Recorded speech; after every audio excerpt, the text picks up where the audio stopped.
এখানে এই ছেলেটি কাজে যাবে বলে তার বাবাকে টাটা জানালো আর দরজার দিকে এগিয়ে গেল। তবে ছেলেটি কাজে না গিয়ে তাদের ফাঁকি দিয়ে ঘরে রয়ে গেল। তার বাবা বসে পেপার পড়ছিল আর বলল আজ অনেক মাছি, এবং সে উঠে দরজা বন্ধ করতে যায়। এইদিকে ছেলেটি হুট করে এসে তার বাবার চোখের আড়ালে তার বাবার খাবারটি উঠিয়ে নিল। তার বাবা ফিরে আসে এবং অবাক হয়ে তার স্ত্রী অর্থাৎ ছেলেটির মাকে ডাকলো এবং বলল আমার খাবারটা কোথায়। এদিকে ছেলেটি ভাবতে লাগলো সে তার বাবাকে পদত্যাগের কথা বলবে সেই সাহস সে পায়নি। এই কথা ভেবে সে তাদের চোখের আড়ালে উপরে চলে গেল।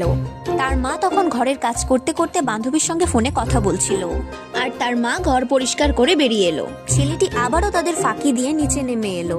তখনও ছেলেটির বাবা তার খাবার খুঁজছিল আর তার স্ত্রীকে ডাকছিল যে তার খাবার কোথায়। সে তার স্ত্রীর কাছে আবদার করলো তাকে যেন আবার কিছু খাবার খেতে দেয়। ছেলেটি তখন সবার আড়ালে এসে সে একটি পার্কে এলো।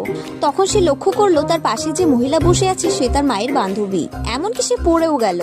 সঙ্গে সঙ্গে মহিলাটি হাত নাড়িয়ে তার মা অর্থাৎ তার বান্ধবীকে ডাকছে।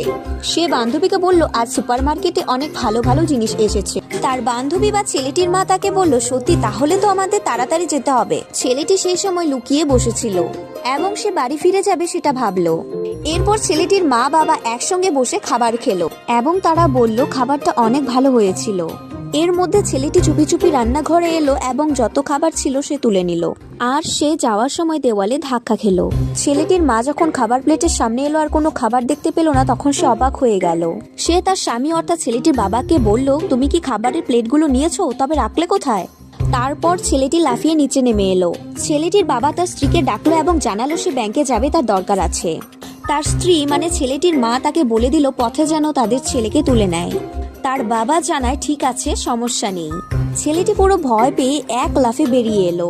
এখন আর ঘরে থাকলে চলবে না কারণ তার বাবা বেরোচ্ছে। সে তার বাবার পিছনে বেরিয়ে এলো এবং একই পদক্ষেপে গাড়ির দরজা খুলে ভেতরে বসলো।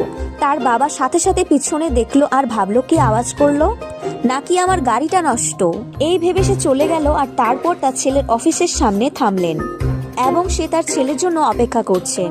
ছেলেটি গাড়ি ডিগ্গি থেকে বেরিয়ে এলো, এমন ভাবে ভান করছে যে সে কাজেই ছিল এবং নাটক করে তার বাবাকে বলল বাবা তুমি এখানে। বাবা তাকে জানালো তোমার মা বলে দিয়েছে আমি যেন তোমাকে তুলে নেই। তার বাবা বলল তুমি তো খুব ঘেমে গেছো। তার বাবাকে সে জানালো আজ সে খুব ক্লান্ত। সব শুনে বাবা তাকে বলল গাড়িতে ওঠো, বাড়ি যাব, এবং দুজনে একসঙ্গে গাড়িতে উঠলো। তার বাবা ঠিক আগের মতো আওয়াজ পেল, তবে সে ইগনোর করে মনে করলো হয়তো সত্যি গাড়ি নষ্ট। তবে এই সিসিটিভি ক্যামেরাতে সব প্রমাণ রয়ে গেল।